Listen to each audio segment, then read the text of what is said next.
যেই মুসলমানের পক্ষে দুটা কথা বলেছে নোটিশ দিয়ে দিন, মুখ বন্ধ রাখ, মুখ খোলা যাবে না।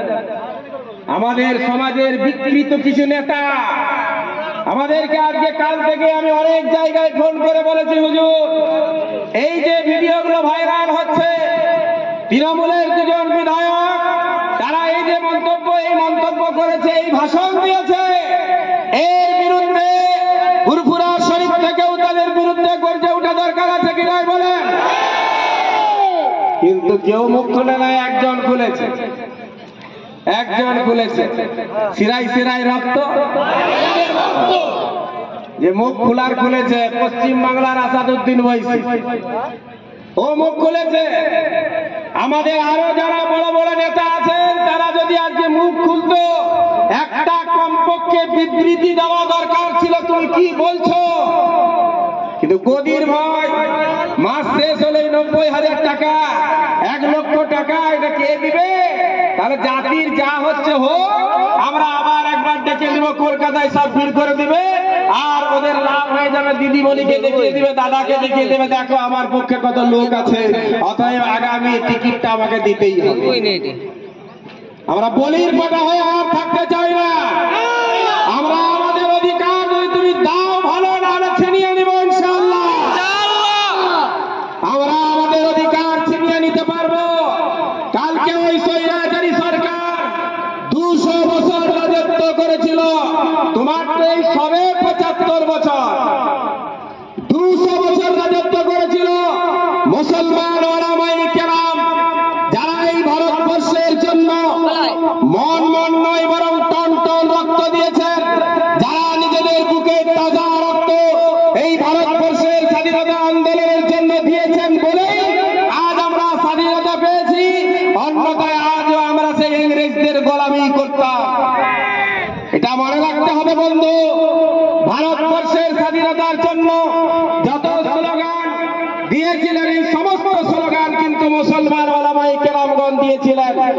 তাই মুসলমান ভাইয়েরা, আমার চাচারা, মুরব্বী বাবারা, আমরা সকলে এক হয়ে থাকবো ইনশাআল্লাহ। আমাদের পক্ষে যারা, আমরা তাদের পক্ষে ইনশাআল্লাহ। আমাদের পক্ষে যারা বলবে, আমরা তাদের পক্ষে বলবো ইনশাআল্লাহ। মোদী সরকারের এই কারণ আমরা মানছি না, মানবো না। চলে এসছেন, আমি একটি কথা বলে শেষ করবো, নাকি এই ওয়াকফ বিল আমরা আনছি শুধুমাত্র ভাই তুমি এদিকে নিয়ে আসো, পিছিয়ে পড়া মুসলমান জাতির জন্য। বন্ধু, আমাকে মনে রাখতে হবে, ইউপি একটা রাজ্য আছে, উত্তরপ্রদেশ একটা রাজ্য আছে, সেই রাজ্যের মুসলমান নিজের পৈতৃক সম্পত্তি, নিজের বাড়ির ছাদের উপর নামাজ পড়ার অনুমতি নাই। জানা আছে সকলে? উত্তরপ্রদেশে কোন ব্যক্তি নিজের বাড়ির ছাদের উপরও নামাজ পড়তে পারে না। সেই সরকার আবার বলছে আমরা ওয়াকফ বিল, সংশোধনী বিল যে আনছি, এই বিলটা শুধুমাত্র মুসলমানদের উপকারের জন্য। মুসলমান ভাইরা আমার, আমরা এক হয়ে লড়াই চালিয়ে যাবো ইনশাআল্লাহ।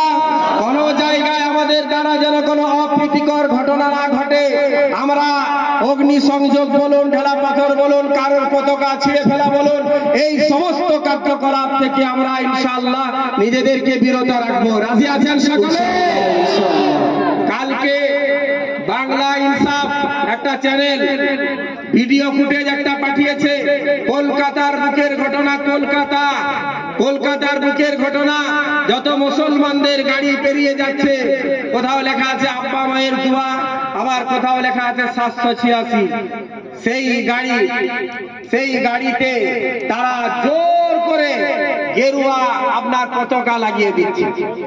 ইস্যু কি না, কলকাতার সেদিনের মিছিলে তারা নিজেরাই কৌশল করে, সুকৌশলে একটা গাড়িকে ভিড়ের মধ্যে ঢুকিয়ে, ড্রাইভার নিজে নিজ ইচ্ছায়, আমার গ্রামের লোক দাঁড়িয়েছিল বাসটার পাশে, নিজ ইচ্ছায় পতাকাটা খুলেছে।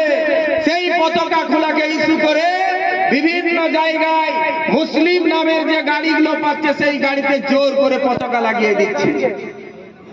পশ্চিমবঙ্গ সরকার ঘুমাচ্ছে, আপনি যদি ইচ্ছা করেন তাহলে এটা তাহকিক করাতে পারবেন, আপনি ইচ্ছা করলে এটা আইনি ব্যবস্থা নিয়ে এটাকে বন্ধ করতে পারবেন।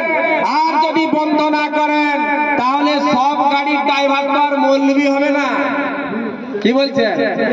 সব গাড়ির ড্রাইভার কিন্তু মৌলবি হবে না, কিছু গাড়ির ড্রাইভার আবার খান আব্দুল গফফার খানও হবে, ড্রাইভার আবার আশফাকুল্লাহ হবে। মনে রাখতে হবে।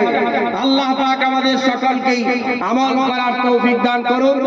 এই মেল মহব্বতের সাথে নিজেদের সমস্ত মতবিরোধ ভুলে এক প্ল্যাটফর্মে দাঁড়ানোর আল্লাহ তৌফিক দান করুন। আমিন। ওয়া আখিরু দাওয়ানা আলহামদুলিল্লাহি রাব্বিল আলামিন। আসসালামু আলাইকুম।